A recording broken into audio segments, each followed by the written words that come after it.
হবিগঞ্জ সরকারি বৃন্দাবন কলেজের শিক্ষার্থী জাহিদুল ইসলামের সকল ড্রাইভার ভাই শ্রমিকদের উদ্দেশ্য করে বলছে, আপনারা গাড়ি দ্রুত গতিতে না চালিয়ে গাড়ি ধীরে সুস্থির গাড়িটা চালান।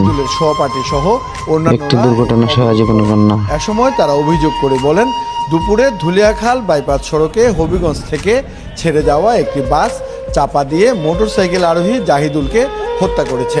তারা এই ঘটনায় জড়িতদের দ্রুত আইনের আওতায় আনার দাবি জানান। নিহত জাহিদুল বৃন্দাবন সরকারি কলেজের পদার্থবিজ্ঞান বিভাগের শিক্ষার্থী।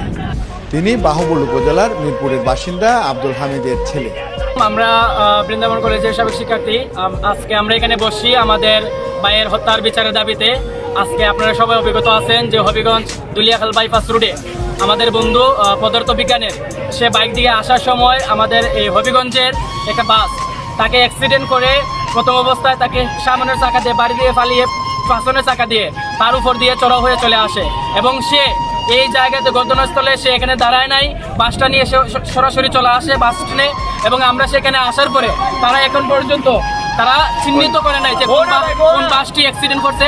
এখন পর্যন্ত তারা চিহ্নিত করে নাই। আমরা যখন প্রথমে আসি তারা আমাদেরকে এখানে বলছে যে বসার জন্য, এটা শেষ করার জন্য। তো আমরা এখানে সবাই দাবি জানাচ্ছি, আমরা সবাই আমাদের ভাইয়ের হত্যার বিচার চাই। কি বলেন আপনারা সবাই?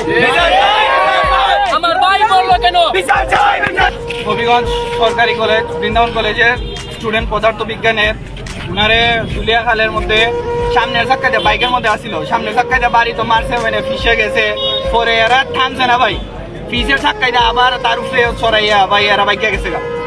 এটা আমরা বিচার চাই। আমরা হবিগঞ্জ জেলার প্রত্যেকটা মানুষের কাছে আমরা বিচার চাই ভাই। প্রতিনিয়ত হবিগঞ্জের যে বাসগুলো আছে বিরতিহীন বা লোকাল, যে এরার বা এরার কোনো লিমিটেশন নাই। এরা যত মন চায়, যত ইচ্ছা তত দ্রুত গতিতে চলে ভাই। এরার কোনো দায়িত্ববোধ নাই।